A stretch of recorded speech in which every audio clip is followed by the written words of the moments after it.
যখন পাপে পরিপূর্ণ হলো, পাপে পরিপূর্ণ হলো, এই ধরিত্রী মা আর পাপের ভার সহ্য করতে পারলেন না। কলিকালে যখন পাপে ভরে গেল, ধরিত্রী মা পাপের ভার সইতে পারল না। তাই মা ধরিত্রী ভগবানের কাছে গিয়ে ভগবানকে আহ্বান জানালো, প্রভু কলিকাল তো পাপে পরিপূর্ণ হয়ে গেল, তুমি আমাদের মতো এই হতভাগা কলির মানুষকে উদ্ধার করো, কলির জীবকে তুমি উদ্ধার করো, এই পাপে পরিপূর্ণ এই ধরনীকে তুমি পাপ মুক্ত করো। ভগবান চিন্তা করছে, সত্যি তো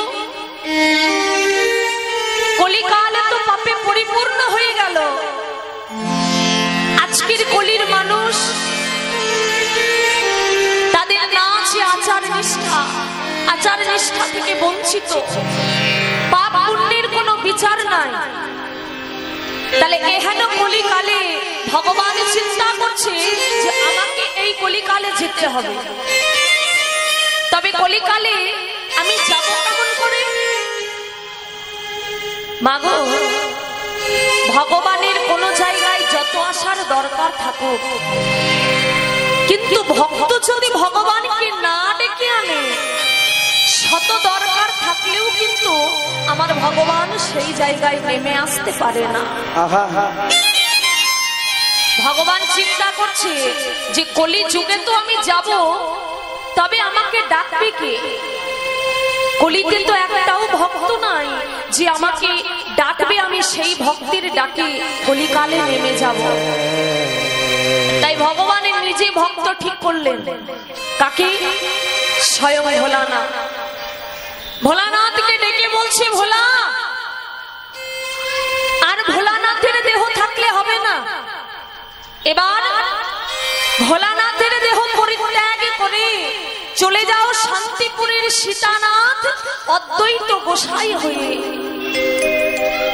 আর অদ্বৈত গোসাই হয়ে গিয়ে কি করবে জানো? প্রত্যেকটা দিন 3টে করে তুলসীর পত্র মন্ত্রপুত করে সুরধ্বনি গঙ্গার জলে দেবে, আর কেঁদে কেঁদে নয়ন জলে বুক ভাসিয়ে আমাকে ডাকবে। প্রত্যেকটা দিন তুলসীর পত্র দিতে দিতে যেদিন দেখবে যে জল হয়েছে ঊর্ধ্বগামী, যেদিন দেখবে গঙ্গার জল উজানে বইতে শুরু করেছে, সেদিন তুমি বুঝবে যে কলিকালে আমার মতো ভগবানের আসার সময় হয়েছে। ভগবানের কথাই ভোলানাথের দেহ পরিত্যাগ করে শান্তিপুরের সীতানাথ অদ্বৈত গোসাই হয়ে গেল। প্রত্যেকটা দিন মা 3টে করে তুলসীর পত্র মন্ত্রপুত করে সুরধ্বনি গঙ্গার জলে দিত, আর এক হাঁটু গঙ্গার জলে নেমে কেঁদে কেঁদে নয়ন জলে বুক ভাসিয়ে ভগবানকে ডাকতো, দয়াময় একবার তুমি কৃপা করে কলির মাটিতে নেমে এসো, একবার তুমি কৃপা করে কলিকালে নেমে এসো প্রভু। কলি যুগ যে পাপে পরিপূর্ণ হলো, তুমি একবার কৃপা করে কলির মাটিতে নেমে এসে এই পাপিষ্ঠ কলির মানুষকে তুমি উদ্ধার করো, তুমি একবার কৃপা করে নেমে এসো। প্রত্যেকটা দিন এইভাবে ডাকতে ডাকতে ডাকতে ডাকতে একদিন কি হলো মা, অদ্বৈত ঠাকুর একদিন 3টে তুলসীর পত্র হাতে ধরে মন্ত্রপুত করে গঙ্গার জলে নেমে, যেমনই না গঙ্গার জলে 3টে তুলসীর পত্র দিয়েছে, মন্ত্রপুত করে যেমনই না তুলসীর পত্র দিয়েছে, সঙ্গে সঙ্গে তুলসীর পত্র দেওয়া মাত্রই গঙ্গার জল ঊর্ধ্বগামী হয়ে গেল। উজানে বইতে শুরু করলো সুরধ্বনি গঙ্গা, প্রবল বেগে উজানে বইছে গঙ্গা।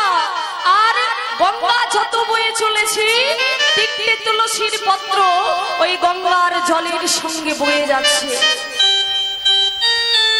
যত বয়ে চলেছে গঙ্গা, গঙ্গার সঙ্গে সঙ্গে তিনটে তুলসীর পত্র ছুটছে। আর অদ্বৈত চমকে উঠল, আজকে তুলসীর পত্র উল্টো দিকে যাচ্ছে কেন? আজকে সুরধ্বনি গঙ্গা উজানে বইছে কেন? কই দেখি তিনটে তুলসীর পত্র যে এত গতিতে যাচ্ছে, ওই পত্র তিনটে যাই কোথায়? তিনটি পত্র যাই কোথায়? তাই মাগো, পত্রগুলো যত ছুটছে জলে জলে, অদ্বৈত গোসাই তত ছুটছে তীরে তীরে। ওই পত্রের সঙ্গে সঙ্গে পত্র যায় জলে, অদ্বৈত গোসাই যায় তীরে। শোভাটা কেমন? আজ অদ্বৈত যায় তীরে তীরে।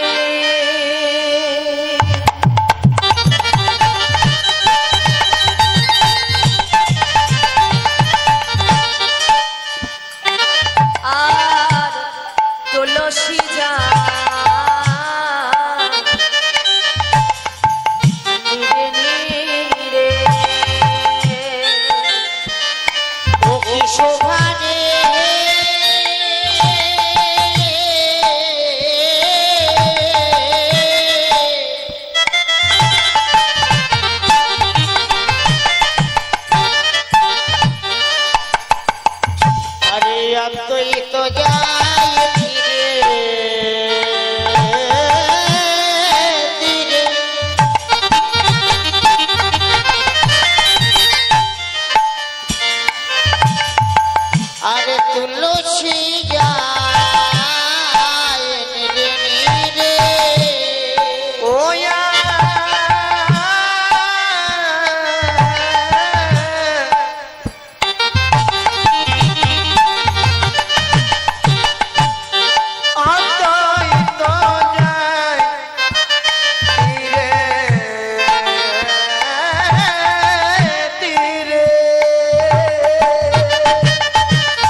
दर्शने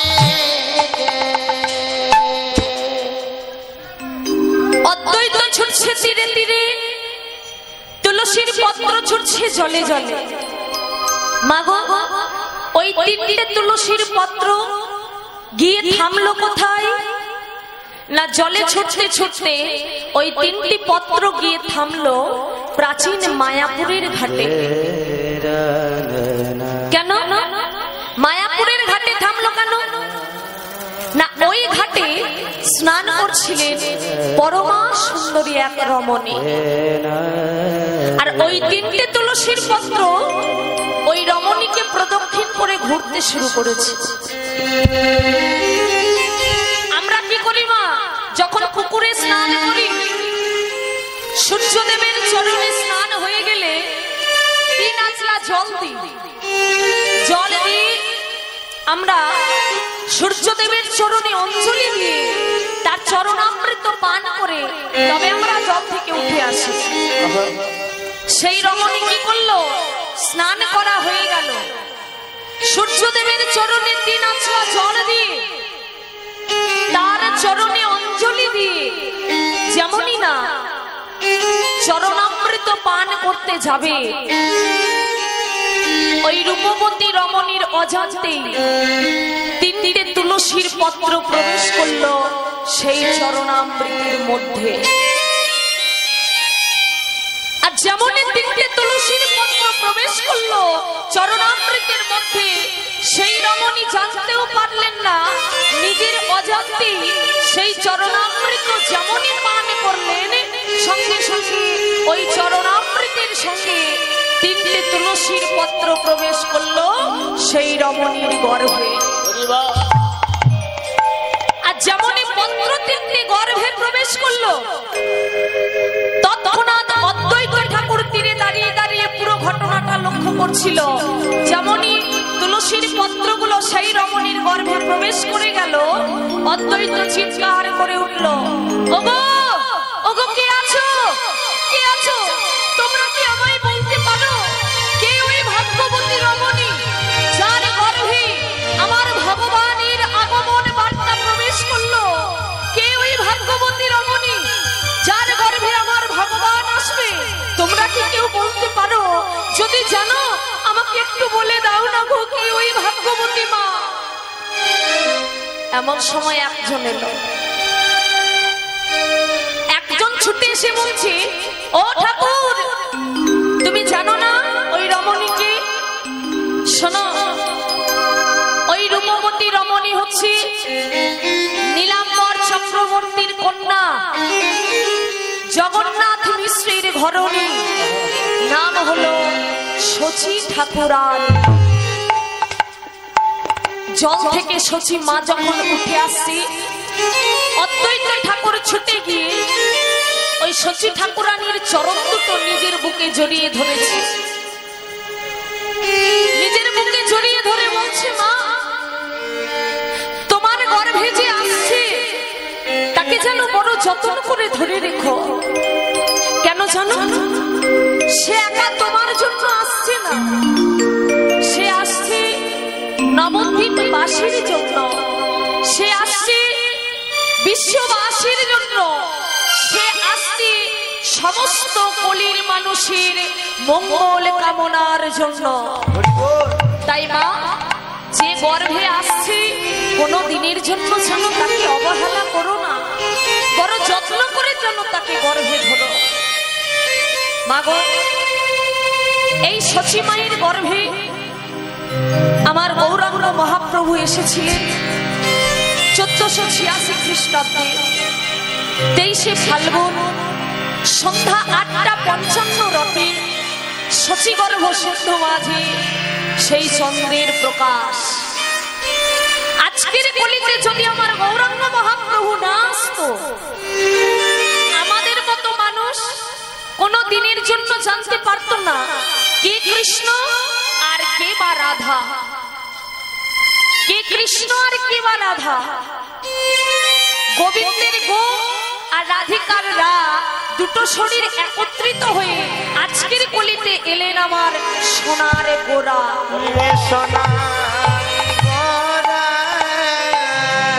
এই জন্য শাস্ত্রে বলল, রাধা কৃষ্ণ এক আত্মা দুই দেহ ধরি, অনন্য বিলাস রস আস্বাদন করি, সেই দুই এবে আমার চৈতন্য গোসাই ভাবরস আস্বাদিতে দোহে হইল একঠায়। ভাবের রস আস্বাদিতে দোহে হইল একঠায়। তাহলে দুটো শরীর আজকের কলিতে এক হলো, নাম হলো কি শ্রীকৃষ্ণ চৈতন্য মহাপ্রভু। এসে কি করলো মা?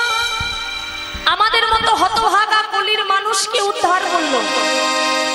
কোন দিনের জন্য বিচার করেনি কে হিন্দু, কে মুসলমান, কে পণ্ডিত, কে মূর্খ, কে জ্ঞানী, কে অজ্ঞানী।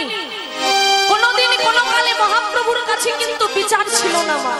তার কাছে একটাই কথা, সকল মানুষ এক, আর আমার এই হরিনাম কৃষ্ণ নাম কলিজীবের প্রত্যেকটা মানুষের কাছে সমান।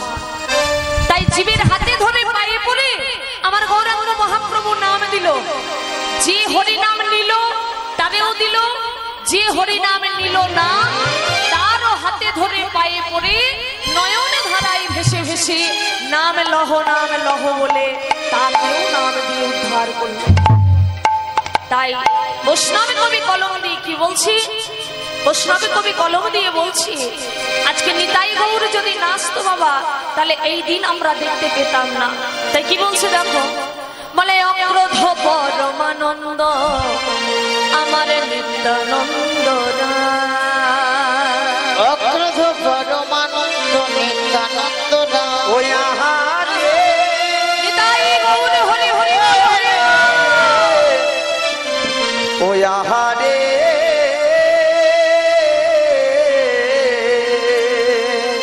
ওই আহারে আহারে আহারে পরমানন্দ নিত্যানন্দ রায়। অক্রোধ পরমানন্দ নিত্যানন্দ রায়। অক্রোধ পরমানন্দ নিত্যানন্দ রায়। মান অভিমান শূন্য নিতাই নগরে বেড়া। মানবিমান শূন্য নিতাই নগরী বেড়া। বলে মান অভিমান শূন্য নিতাই নগরে বেড়া। মানবিমান শূন্য নিতাই নগরী বেড়া। যাকে দেখেছে তার হাতে ধরেছে পায়ে পড়েছে, অনিতাই যারে দেখে তারে কহে দণ্ডে দীন হরি। তাই যারে দেখে তারে বলে দণ্ডে ও বলি জানে দেখে তারে বলে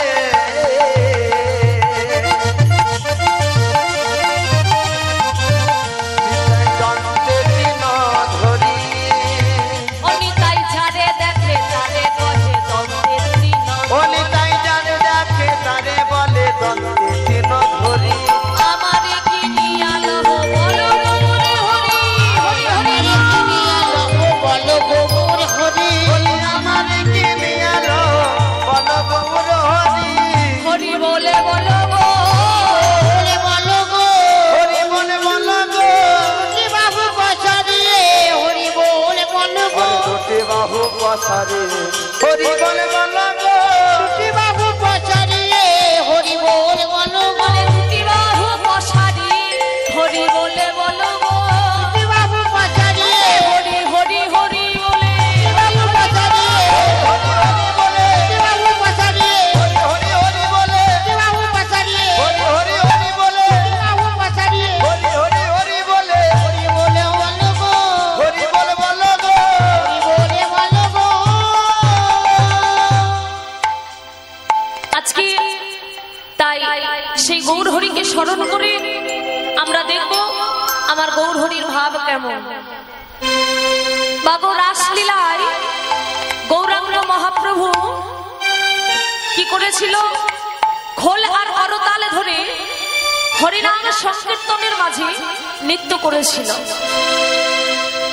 হরিনাম সংকীর্তনের মাঝে খোল করতাল ধরে ওরা নৃত্য করেছে, তো বড্ড ক্লান্ত হয়ে গেছে। তাই ক্লান্ত হয়ে আজকে শচী মায়ের ঘরে এসে শয়ন মন্দিরে মহাসুখে ঘুমিয়ে গেছে। আর যখন মহাসুখে ঘুমিয়ে গেছে অনেকটা সকাল হলো, এখনো কিন্তু গৌর হরি উঠতে পারছে না। ভক্তরা সবাই জেগে উঠেছে আর মহাপ্রভুর আঙিনায় গিয়ে ভক্তবৃন্দ ডেকে বলছে, হে গৌর হরি, আর ঘুমিয়ে থেকো না, এবার তোমরা জেগে ওঠো। কেন দেখো দেখো, একবার তাকিয়ে দেখো, তুমি কি শুনতে পাচ্ছ না? তুমি কি ভোর বেলায় কোনো পাখির কলরব শুনতে পাচ্ছ না প্রভু?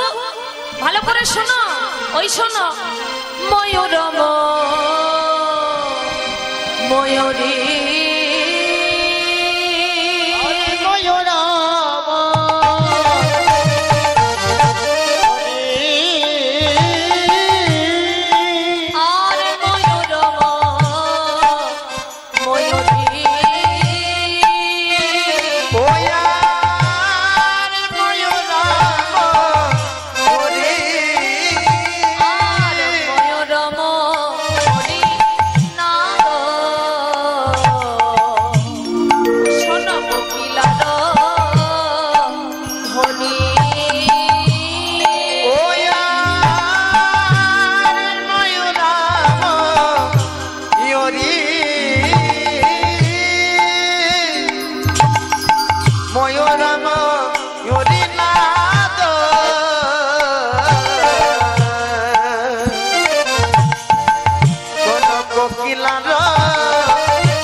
দেখো, ময়ূর ময়ূরী নাদ কোকিলার ধ্বনি, কত সুখী নিদ্রা যাও হে গোরাঙ্গমণি।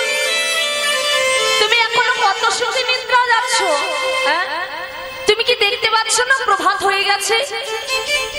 শোনো, প্রভাত হয়ে গেছে বলে আকাশে সূর্যের উদয় হয়েছে। ও প্রভু, সকাল হয়েছে বলে গগনে সূর্যের উদয় হয়েছে। দেখো, ভালো করে একবার নয়নটা মেলো, মেলে আকাশের দিকে তাকিয়ে দেখো, দেখো অরুণয়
আকাশে সূর্য উঠেছে, আর আকাশে যখন সূর্য ওঠে মা, তখন আকাশে সূর্য ওঠার সঙ্গে সঙ্গে সরোবরে একটা ফুল ফোটে।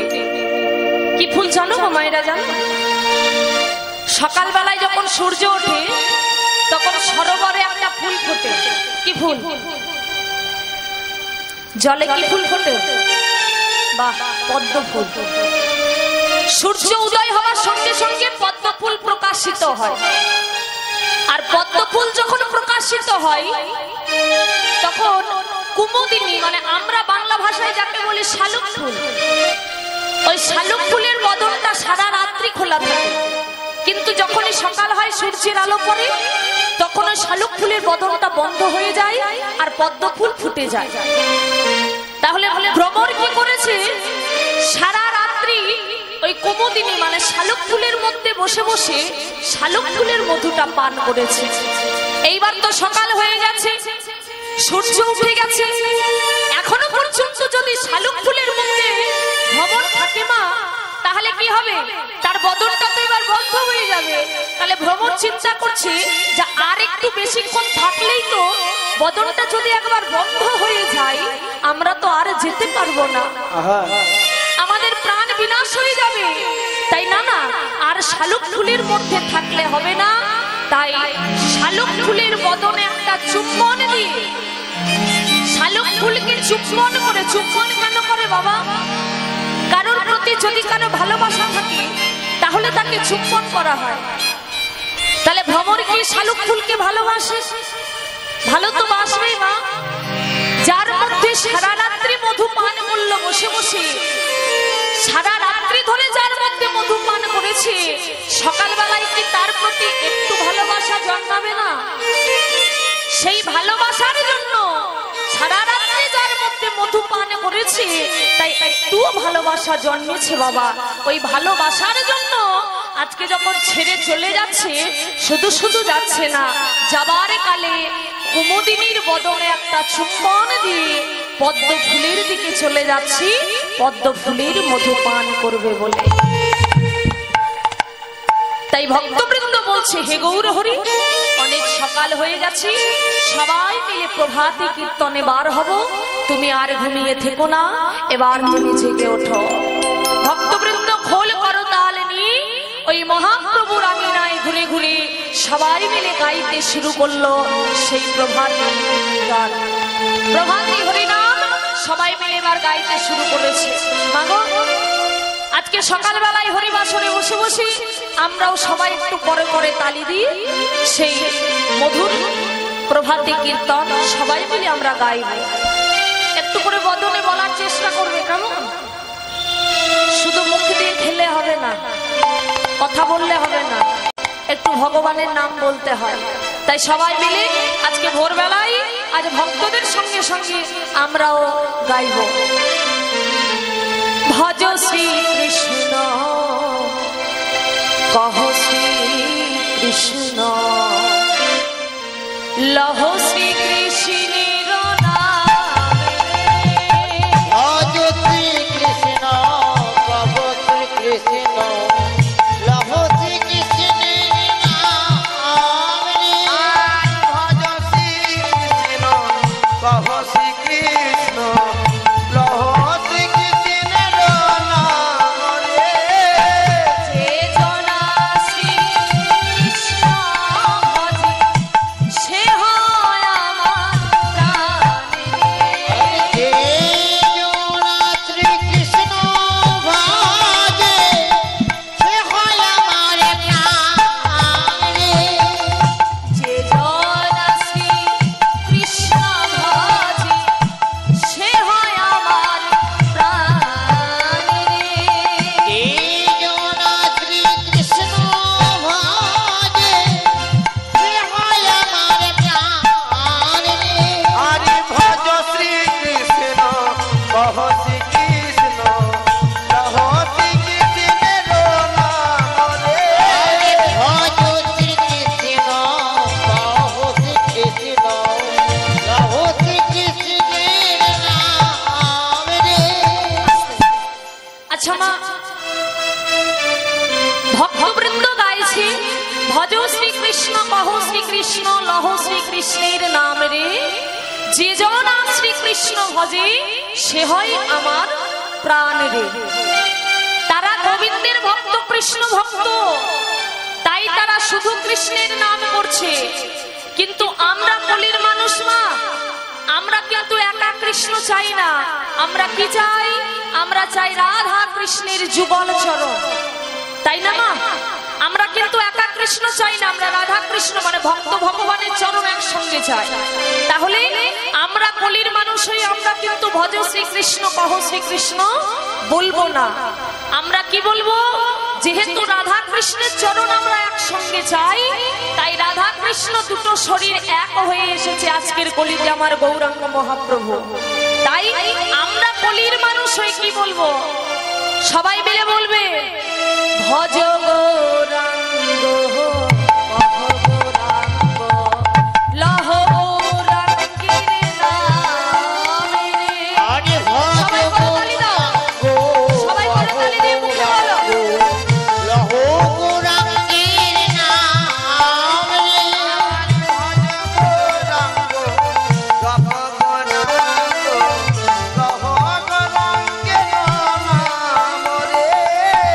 যে জনাগ রাঙ্গ ভজে সে হয় আমার প্রাণ রে। আবার যে জনা গৌরাঙ্গ ভজে সে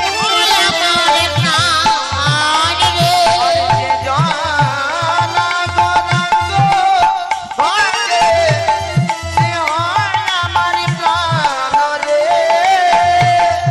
প্রভাত কালে হরিনাম করলে কি হয়? সবাই করতালি দিয়ে করো।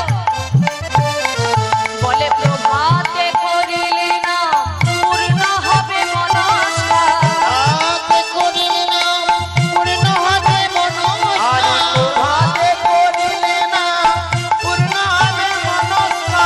প্রাণে ভরে গাও তার নাম রে। প্রাণে ভরে যাও তার নাম রে। সবাই প্রাণে ভরে গাও তার নাম রে। সবাই প্রাণে ভরে যাও হরি নাম রে। উলুধ্বনি, উলুধ্বনি করো। ভজ গৌরাঙ্গ কহ গৌরাঙ্গ লহ গৌরাঙ্গের নাম রে।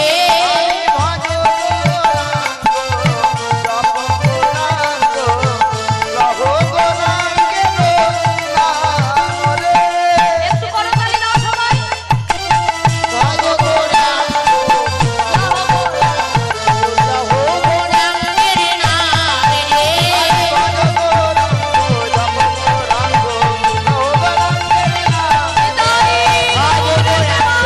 হরি হরি বলো হরি নাম।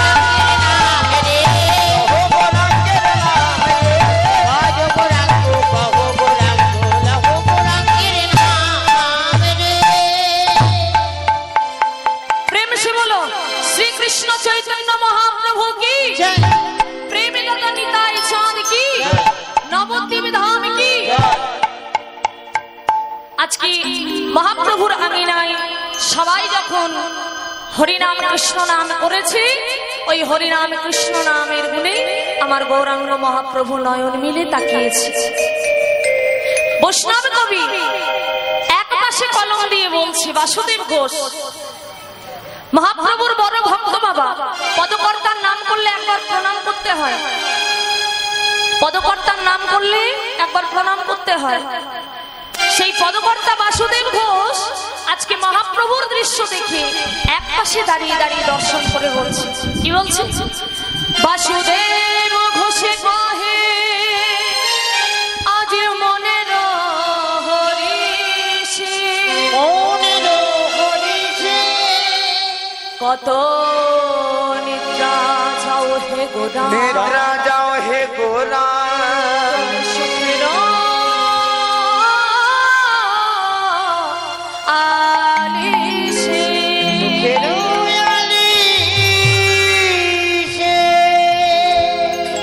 ছিলাম নবদ্বীপে মহাপ্রভুকে জাগিয়ে এবার বৃন্দাবনে প্রবেশ করব। আমার রাধা গোবিন্দকে জাগাতে হবে। তো বৃন্দাবনে প্রবেশ করার আগে সবাই একবার রাধা রানীর নাম বদনে দিয়ে আমরা বৃন্দাবনে যাব।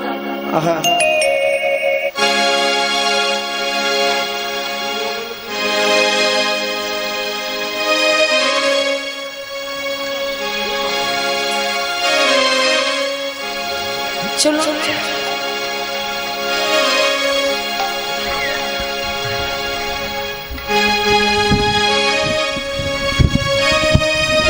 আজকে আমরা সবাই মিলে মধুর বৃন্দাবনে প্রবেশ করবো। যেহেতু সকালবেলা, তাই সুন্দর একটা গান দিয়ে আমরা বৃন্দাবনে যাব। গলিয়ে রাখা বলে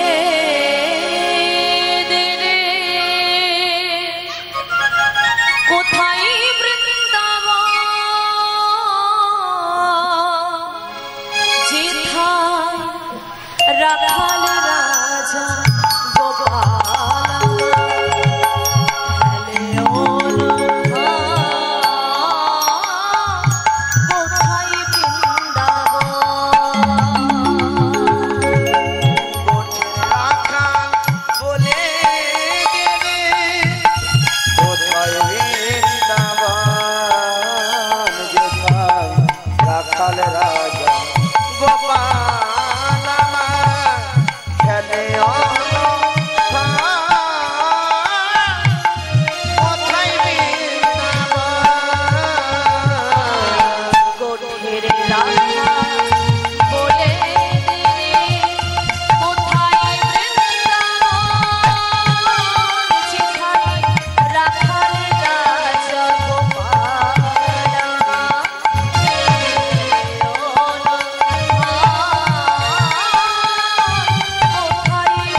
जो जहार मिलान रासे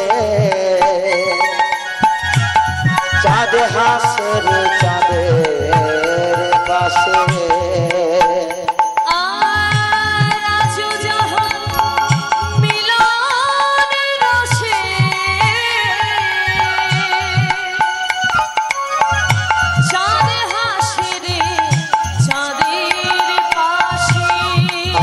जहान मिलान रसे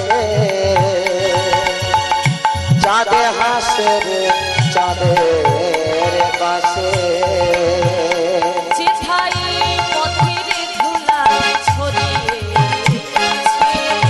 पथेर झोलाय छड़िए आछे पथेर झोलाय छड़िए आछे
অযথা নপুর শোনা যায় গো নপুর শোনা যায়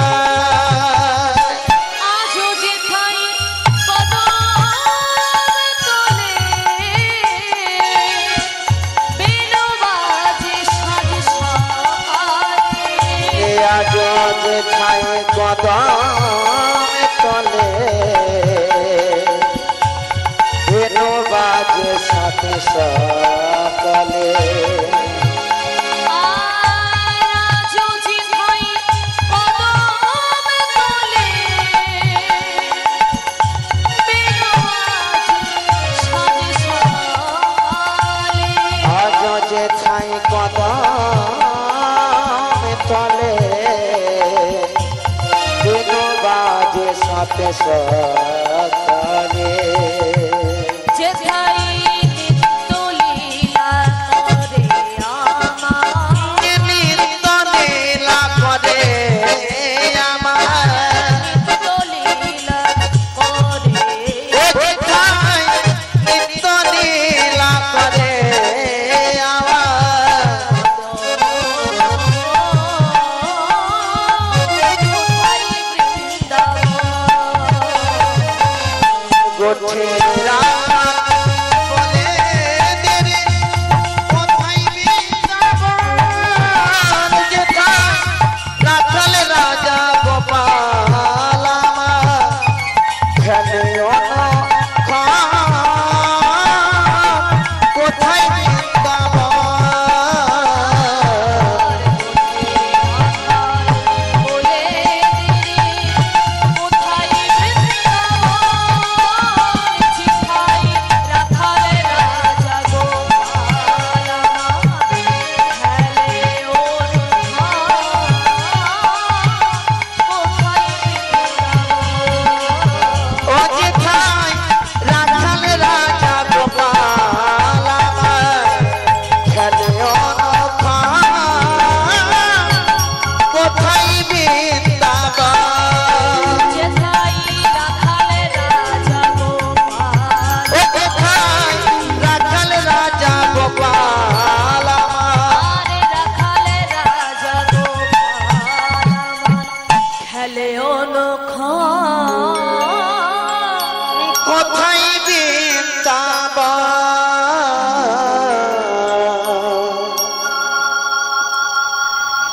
আজকে বৃন্দাবনে প্রবেশ করেছি।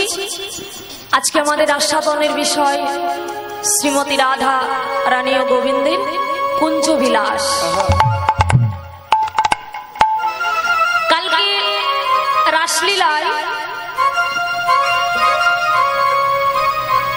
শ্রীমতী রাধা রানী এবং গোবিন্দ দুজনে মিলে রাসলীলার মাঝে নৃত্য পরিবেশন করেছিল।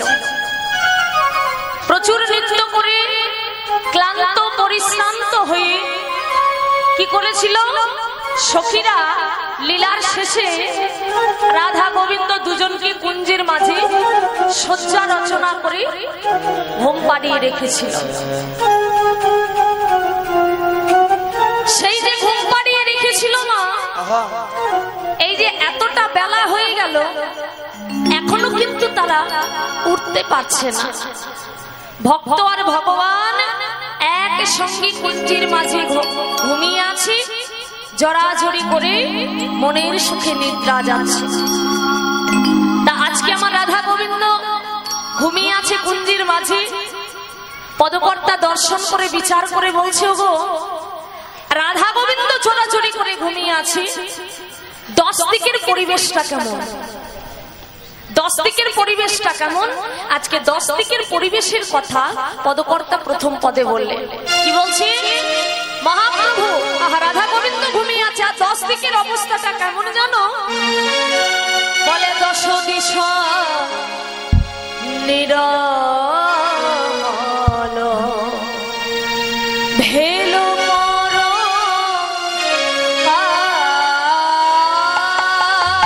আরে 10 দিশা নিরমল ভেলো মর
সখীরা সবাই জেগে উঠল,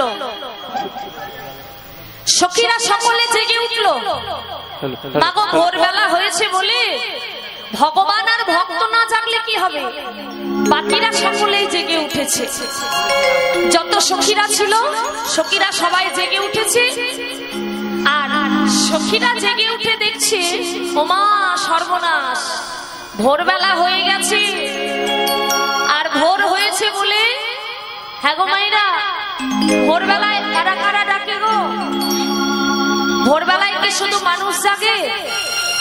আর কারা জাগে? বাহ, পাখিরা জাগে। কোন পাখি ডাক দেয় ভোরবেলায়? ভোরবেলায় কোন পাখির ডাক শোনা যায়? কোকিলের ডাক। আজকে ললিতা বিশাখা দেখছি সর্বনাশ, রাধা গোবিন্দ এখনো জাগেনি, আর সকলেই তো জেগে উঠেছে। দেখো আম গাছের ডালে বসে বসে ডাকছে কে? কোকিল। ওই দেখো আমরে কোকিলা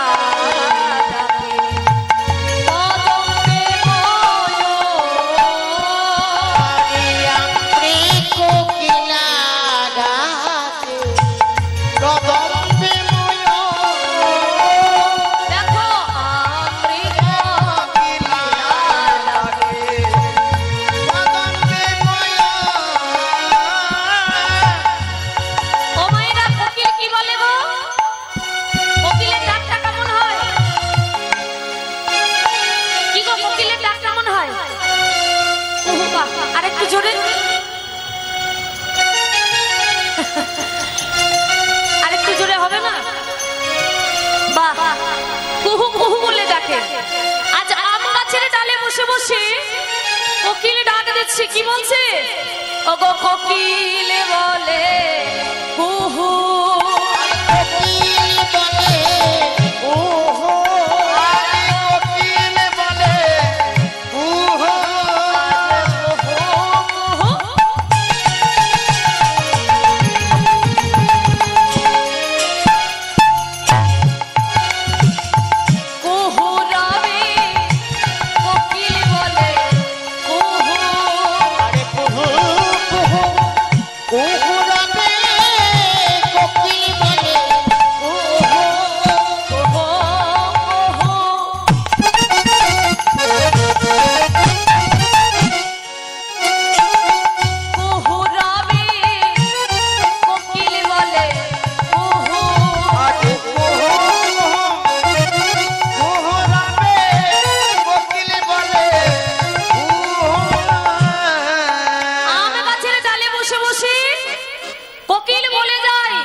যে রাধা গোবিন্দ ঘুমিয়ে আছে।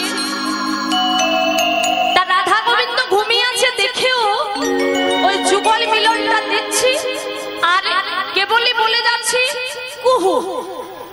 কেন? আম গাছের ডালে বসে বসে যুগলটা দেখছি আর ডাক দিচ্ছি কুহু কুহু বলে। কেন জানো? এই কুহু, কুহু শব্দের অর্থ হচ্ছে অন্ধকার। হ্যাঁ গো, কোকিল ডালে বসে বসে চিন্তা করছে যে অন্ধকারটা যদি কেটে একবার আলো ফুটে যায়, মানে সকাল হয়ে যায়, তাহলে সকাল একবার যদি হয়ে যায় আর কি যুগল দর্শন করতে পারবো? সকাল হলেই তো যুগল ভেঙে যাবে, আর একবার যদি যুগল ভেঙে যায় তাহলে আর তো যুগল দেখা হবে না। তাই অন্ধকারের প্রতি মিনতি করে কোকিল ডালে বসে বসে ডাকছে, আর অন্ধকারের প্রতি মিনতি করে বলছে ওগো কুহু, ওগো অন্ধকার যেন যেও না কুহু, যেও না কুহু, যেন যেও না কুহু, যেও না কুহু, পায়ে পড়ি যেন যেও না কুহু, পায়ে পড়ি যেন যেও না কুহু, আমার পায়ে পড়ি যেন যেও না কুহু, তুমি গেলে যুগা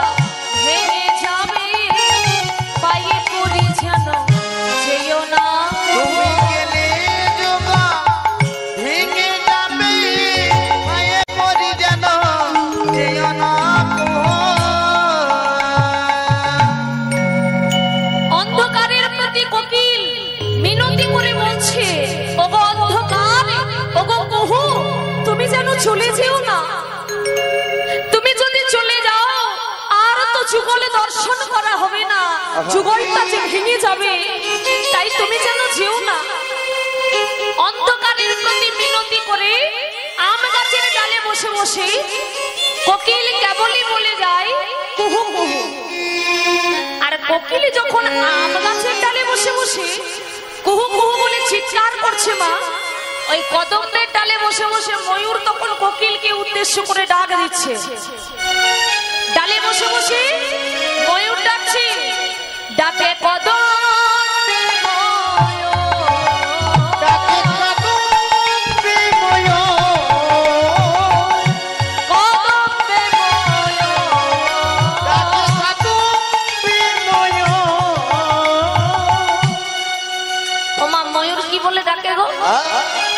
ডাক শুনেছ? ময়ূরের ডাক শুনেছ? শোনোনি? টিভিতে ময়ূর দেখোনি? দেখেছি। দেখেছো? একটা করে ঘরে ঘরে বোকা বাক্স আছে, দেখোনি ময়ূর? আচ্ছা, তার থেকেও এখন ছোট হয়ে গেছে, মোবাইলে ময়ূর দেখোনি? সবাই কিন্তু দেখেছো। ময়ূরের ডাকটা কেমন হয়? বাহ, কেউ ময়ূর ডাকছে ডালে বসে বসে, আজ ময়ূরে ডাকে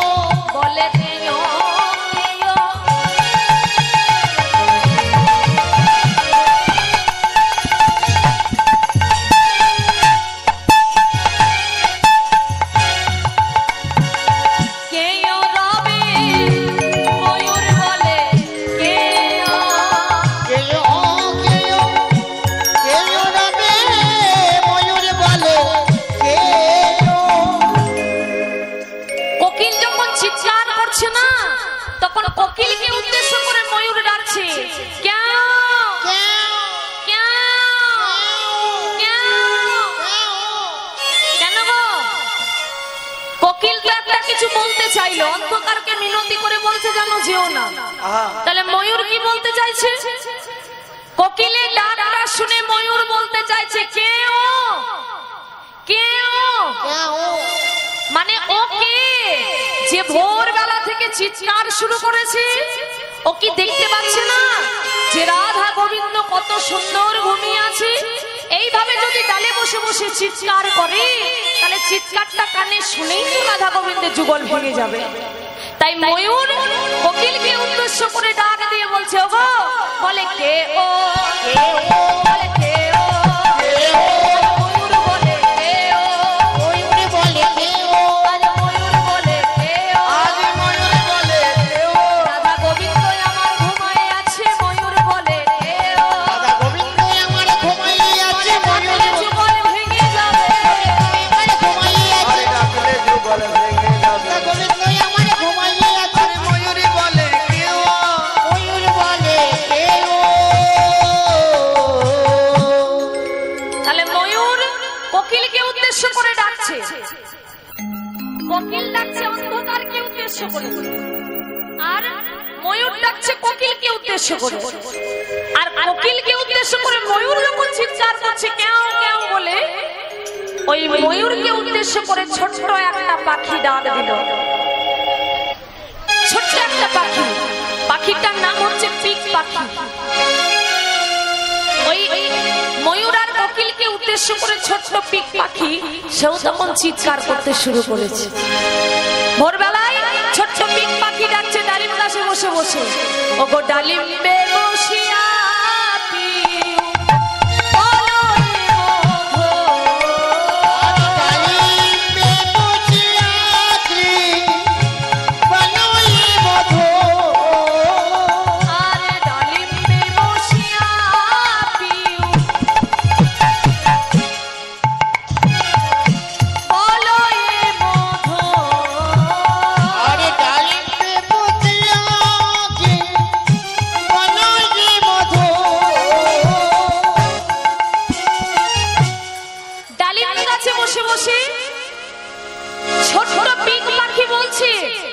কোকিল আর ময়ূরকে উদ্দেশ্য করে, আয় কে তোমরা?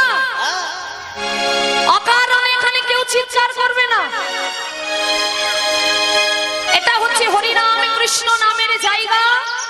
ভগবানের জায়গা, এখানে এসে কেউ যেন কোনো কথা বলবে না। কারোর যদি চিৎকার করার ইচ্ছা থাকে এখান থেকে বাইরে গিয়ে চিৎকার করবে, এখানে এসে কেউ চিৎকার করবে না। জানো না, তোমাদের চিৎকার শুনে আমার রাধা গোবিন্দের যুগল ভেঙে যাবে, আর একবার যদি যুগল ভেঙে যায় তাহলে আর কি যুগল দেখা হবে? আর তো যুগল দেখা হবে না।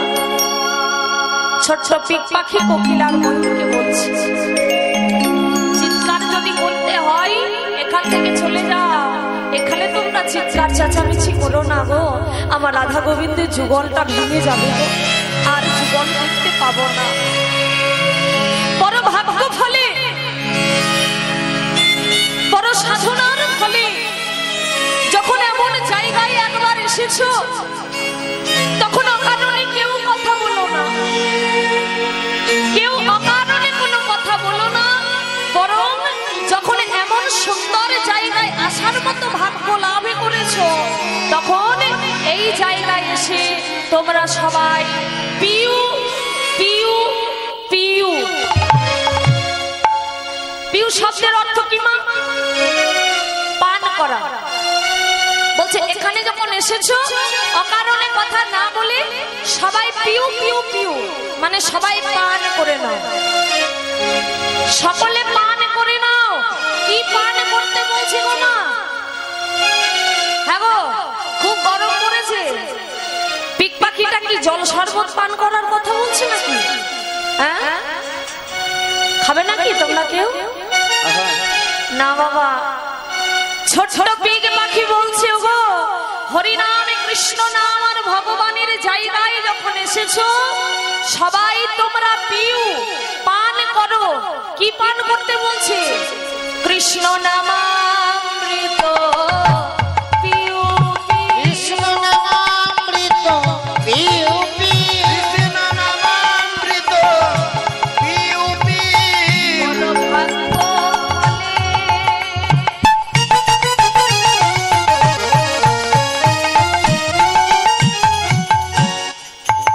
তোমরা এসেছো যখন নামামৃত পিউ পিউ। বড় ভাগ্য ফলে এসেছো যখন, আর ভাগ্যে হইবা না হয়। ভাগ্য ফলে এসেছো যখন, বলি আর ভাগ্যে হয় কি না হয়, ভাগ্য ফলে এসেছো যখন, আর ভাগ্যে হয় কি না হয়। কৃষ্ণ নামামৃত পিউ পিউ। কৃষ্ণ নামামৃত পিউ পিউ। মাগো, ছোট ছোট পিক পাখি আমাদের মতো জগতের মানুষকে শিক্ষা দিচ্ছে।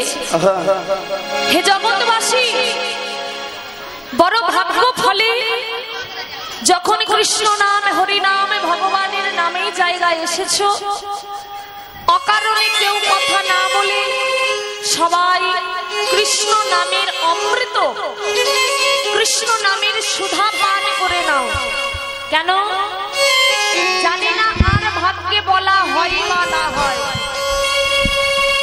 পদ্ম পাতার উপর শিশির বিন্দুর মতো জীবনটা টলমল করছে। যেদিন পাতা থেকে শিশির বিন্দু খসে যাবে সেদিন প্রত্যেকটা মানুষকে এই জগৎ সংসার পরিত্যাগ করে আমাদের ভগবানের শ্রী চরণ ঘরে সকল মানুষকে ফিরে যেতে হবে। তাই বড় ভাগ্য ফলে, বড় সাধনা বলে যখন 84 লক্ষ জনই ভ্রমণ করে এমন সুন্দর একটা দেহ পেয়েছ, শুধু মনুষ্য দেহটা নিয়ে আমার বাড়ি, আমার গাড়ি, আমার ধন, আমার সম্পদ বলে জীবনটা কাটিয়ে দিও না। কৃষ্ণ ভজিবার তরে সংস্কারে আইন, মিছি মায়ায় বদ্ধ হয়ে বৃক্ষ সম হইল। ভগবানের ভজনা করতে জগতের মাঝে এলাম মা, কিন্তু আমাদের মতো জীব এই মনুষ্য কুলে জন্ম নিয়ে ভূমিষ্ঠ হওয়ার সঙ্গে সঙ্গে মায়ায় এমন ভাবে আবদ্ধ হলাম যে ভগবানের কথা আমরা সবাই ভুলে গেলাম। একটা তত্ত্ব শুধু আমরা কোনো জীব জানতে পারলাম না মা, সবাই শুধু ছুটে চলেছি আশার আশায় যে এ জগতে যা কিছু আছে কোনো কিছুই তো আমার নয়। আমি কি নিয়ে এসেছিলাম যে আজকে আমি এত দুঃখ করছি, আর যাবার সময় আমি কি নিয়ে যাব? আমি তো কিছু আনিনি। এই জগতে সংসার আগের থেকেই ছিল, আমি না থাকলেও সংসার থাকবে, তাই আমার কোনো কিছু নয়, সবটাই তার দেওয়া। মাগো সীতা, সীতার পিতা রাজা জনক একদিন প্রত্যেকটা প্রজাগণকে ডেকে বলল, শোনো, এই জগতের কোনো মানুষ যদি আমার কাছে এসে একটা কথার তত্ত্ব বুঝিয়ে দিতে পারে, আমার যত রাজ সম্পত্তি আছে সকল রাজ সম্পত্তি আমি তার চরণে নিবেদন করি, তাকে আমি আমার নিজের গুরু বলে স্বীকার করে নেব। হরি বল, হরি বল। এক কথার তত্ত্ব কি? সকাল হলো, কত কত প্রজা, কত জ্ঞানী গুণী ভক্তের ভিড় জমে গেল, কত কত ভক্তের ভিড় জমে গেল এক কথার তত্ত্ব রাজাকে বোঝানোর জন্য। কিন্তু এক কথার তত্ত্ব এত লোক এসেছে বাবা, কেউ কিন্তু এক কথার তত্ত্ব বোঝাতে পারলো না। আর যখন এক কথার তত্ত্ব কেউ বোঝাতে পারলো না, এত এত লোকের মাঝখানে একজন হাতটা তুলে বলল, রাজা মশাই,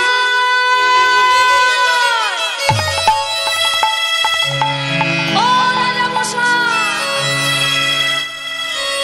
আমি আপনাকে এক কথার তত্ত্ব বুঝিয়ে দেব। হাতটা কে তুলেছিল জানো না?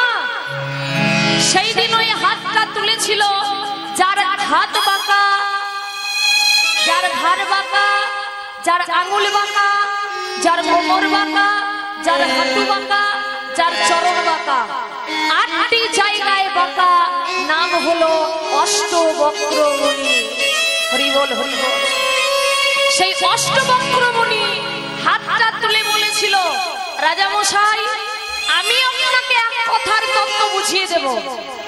রাজা মশাই মানে মহারাজা জনক ডেকে নিয়েছিল, এই যে তুমি আমার কাছে এসো, এক কথার তত্ত্ব আমার সামনে দাঁড়িয়ে দাঁড়িয়ে আমাকে বুঝিয়ে দাও।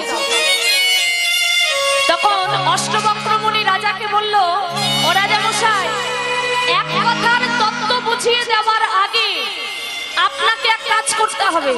কি? আমাকে গুরু দক্ষিণাটা আগে দিয়ে দিতে হবে, তারপরে আমি আপনাকে এক কথার তত্ত্ব বুঝিয়ে দেব, আপনাকে আমি কথা দিচ্ছি। বলছে কেন? তত্ত্ব বোঝানোর আগে গুরু দক্ষিণা? বলছে হ্যাঁ রাজা মশাই, গুরু দক্ষিণা না দিলে আমি আপনাকে তত্ত্বটা বোঝাতে পারবো না। হরি বল। বলছে ঠিক আছে, গুরু দক্ষিণা স্বরূপ তুমি আমার কাছে কি চাও বলো, যা চাইবে আমি তাই দেব। এর উত্তরে মা অষ্টবক্রমণি বলেছিলেন যে গুরু দক্ষিণা স্বরূপ আমি আপনার কাছে কি চাইবো জানেন? আপনার ব্যক্তিগত সম্পত্তি যা আছে, আপনার ব্যক্তিগত সম্পত্তি যা আছে, সেই সম্পত্তিটা আপনি আমার নামে করে দেন।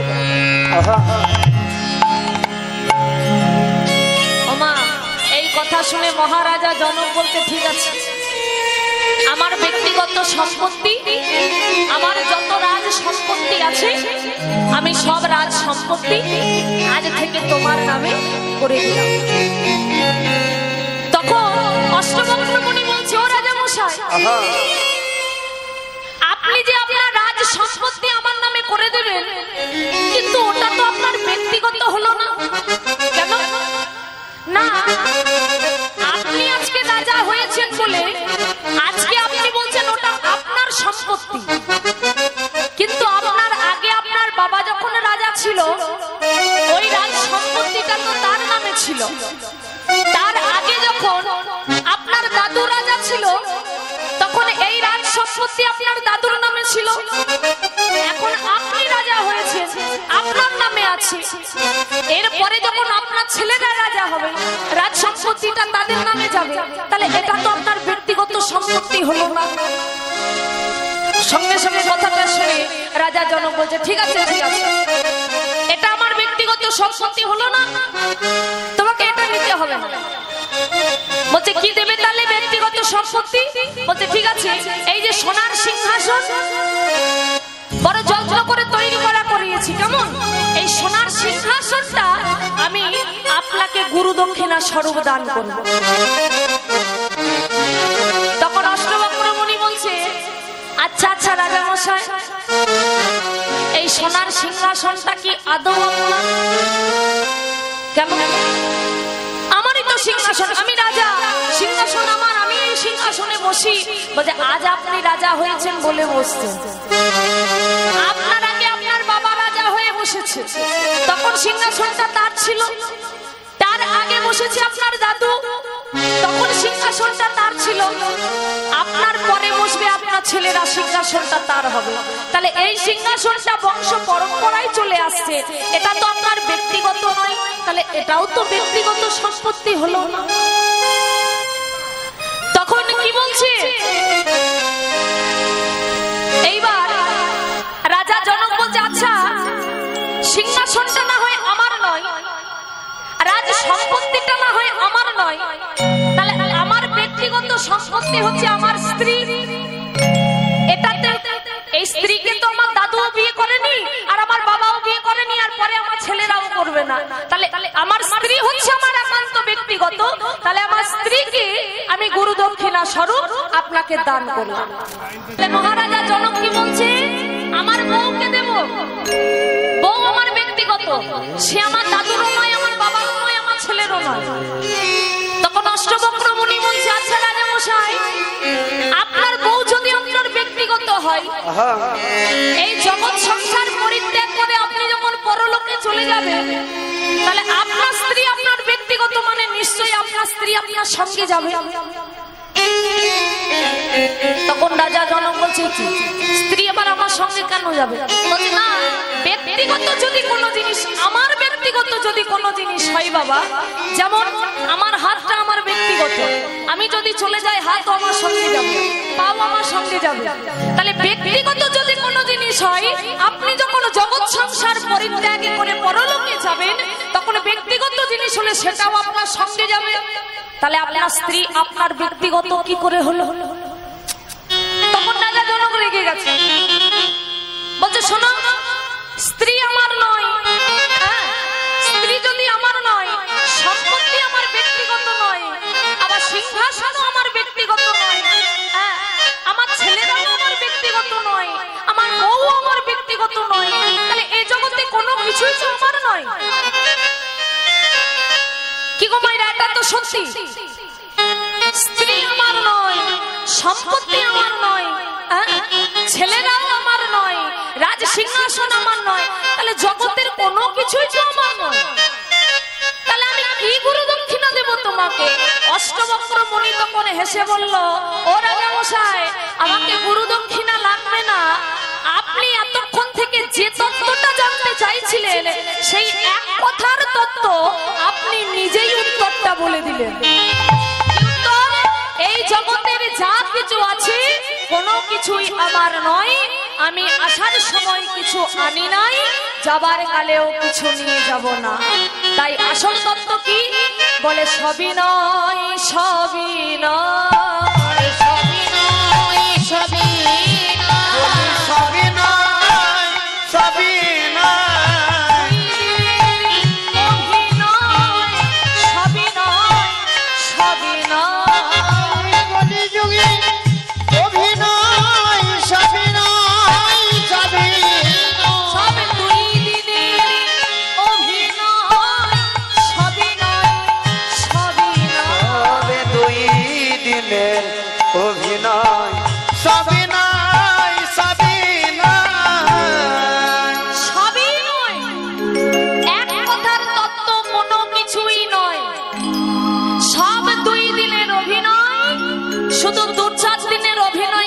এসেছি বাবা। এই যাত্রায় সাজে রেখেছ। 3 ঘন্টার যাত্রা শেষ হলে কেবা রাজা, কেবা মন্ত্রী, কেবা ফকির সব দেখবে মাথাতে ইটের বালিশ আর মুখে গামছা দিয়ে শুয়ে আছে। আর বুঝতে পারবেন না কে রাজা, কে ফকির, কে মন্ত্রী। তেমনি জগৎ সংসারের রঙ্গমঞ্চে আমাদের প্রত্যেকের 2 দিনের অভিনয়। যেদিন অভিনয় শেষ, এই জগৎ সংসারের অভিনয় শেষ করে আমাদের আসল ঘরে ফিরে যেতে হবে। হরি বল। ওমা, তাই 2-4 দিনের জন্য জগতের মাঝে এসে আমরা শুধু আমার করে দিন কাটাচ্ছি। তাই সকল ভক্তচরণে নিবেদন, যে যেমন ভাবে আছো সেরকম ভাবে সেই অবস্থাতেই হরিনাম কৃষ্ণ নাম করো। মহাপ্রভু আজকের কলির মানুষকে শিক্ষা দিয়ে গেছে যে হরিনাম ছাড়া কলির মানুষের গতি মুক্তির পথ নাই।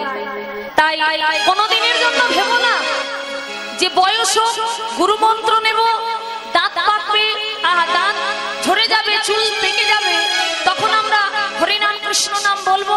হবে না বাবা। সময় থাকতে থাকতে হরিনাম হরি ভজন সাধন করো। সময় পার হয়ে গেলে আর হবে না। যৌবন বয়সে ভজন সাধন মনে রাখবে। ভজন সাধনের উপযুক্ত সময় হচ্ছে যৌবনকাল। বৃদ্ধ বয়সে হরি ভজনা হয় না মা। তখন এমন অবস্থা হয় গো যে সানের হরি বলটুকু আর বদন থেকে বের হয় না। তাই সময় চলিয়া যায় নদীর স্রোতেরও প্রায়, সোনার ঘড়ি বেজে বলে টিক টিক টিক। সময় কারোর জন্য থেমে থাকে না মা। তাই বিখ্যাত কবি লালন ফকির আমাদের জন্য জগৎবাসীকে একটা বার্তা জানিয়ে গেল, যার গান নিয়ে আজও পর্যন্ত বিশ্বের দরবারে রিসার্চ চলছে। সেই বিখ্যাত কবি লালন ফকির আমাদের মতো ভক্তদের কাছে বার্তা দিয়ে গেল। কি বার্তা? ওরে জীব, ওরে জীব, যা করার সময় থাকতে থাকতে করে নাও। কেন? সময় যদি একবার চলে যায় আর কিন্তু কোনো কিছুই সম্ভব নয়। তাই কি বললেন? তার সুন্দর একটা গানের মধ্য দিয়ে আমাদের বুঝিয়ে দিলেন। বলে সময় গেলে সাধন হবে না। ওরে মনে রে আমার সময় গেলে সাধন হবে না। ওই ওরে মনে রে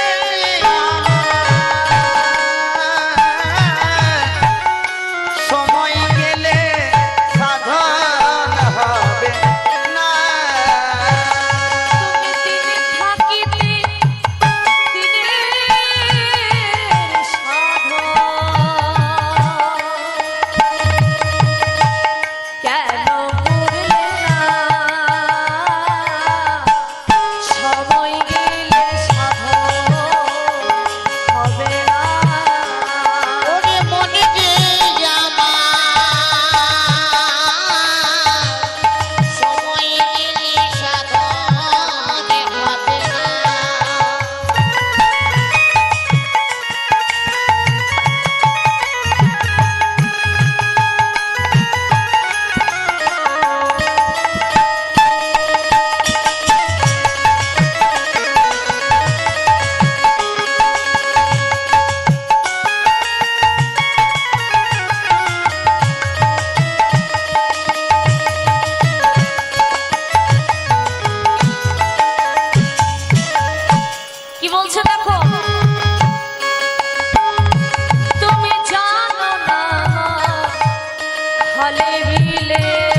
যেই খালে জল থাকে না সেই খালে কখনো মাছ থাকে?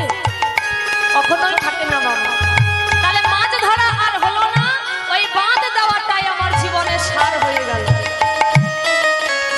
আর কি বলছে? মনে অসময়ে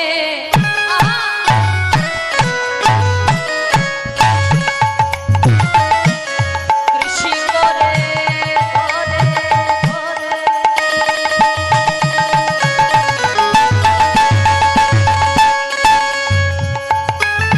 আর মিছামিছি খেতে মারে। ওয়া রসময়ে কৃষি করে মিছামিছি খেতে মরে সময়ে কৃষি করে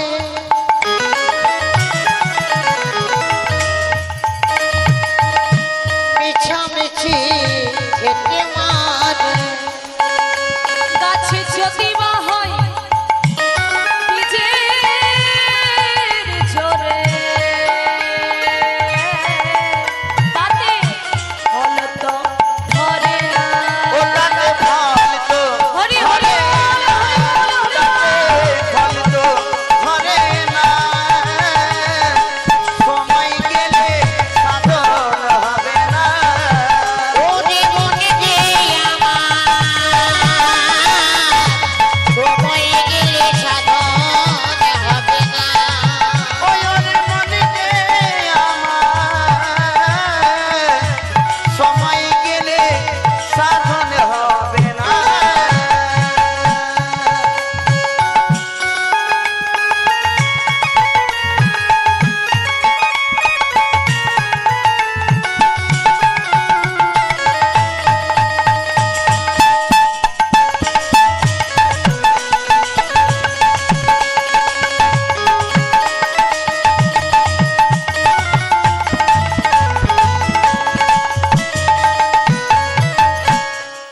বলছে মা, আমরা যদি মাঠে বীজ বুনি, বীজটা যদি সময়ে না বুনে অসময়ে বুনি, হয়তো বীজ থেকে অঙ্কুর হবে, হয়তো বা অঙ্কুর থেকে গাছ হবে, হয়তো গাছ হবে মা। কিন্তু দেখবো কি এক সময় গাছ হলেও সেই গাছে ফুলও নেই, ফলও নেই। তাহলে অসময়ে বীজ বুনলে হয়তো গাছ হবে কিন্তু ফুলও পাবে না, ফলও পাবে না। তাহলে বীজ বোনাটাই সার হলো, ফুল ফল কিছুই পাওয়া গেল না। তাই কি বলছে দেখো, অমাবস্যা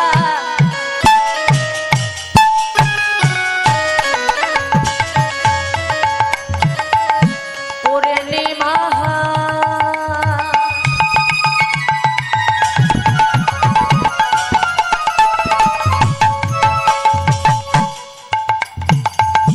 মহাযোগ সে চাঁদের উদয়। অবশ্যই পূর্ণিমা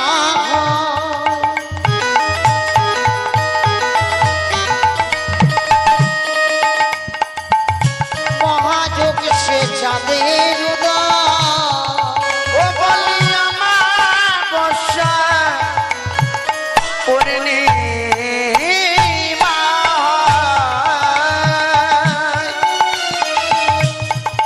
ওয়া মহাযোগ সে চাঁদের উদয় লালন বলে যাবার কালে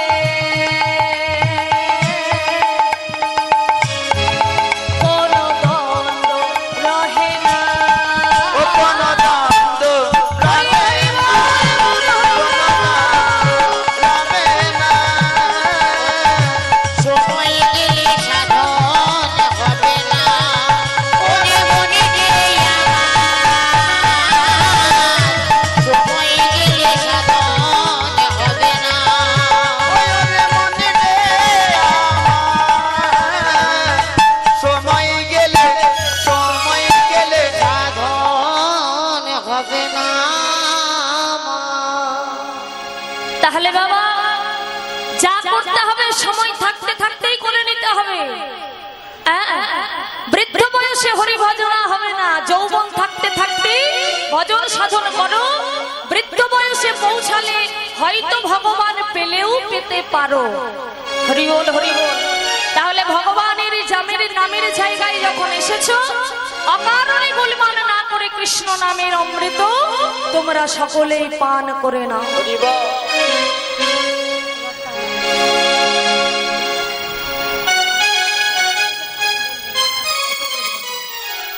এইবার দেখো মা, অনেকটা বেলা হয়েছে তো বাবা, তাই ললিতা সখী মনে মনে চিন্তা করছে যে আর বেশি দেরি করলে হবে না, রাধা গোবিন্দ তো উঠতে পারছে না, তাই কুঞ্জের গবাক্ষদানে বদনটা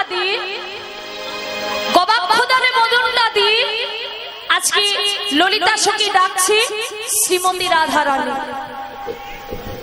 শ্রীমতী রাধারানীকে ললিতা ডেকে বলছে, ওদের রাধে একবার জেগে উঠ, আর ঘুমিয়ে থাকিস না। তাই বাবা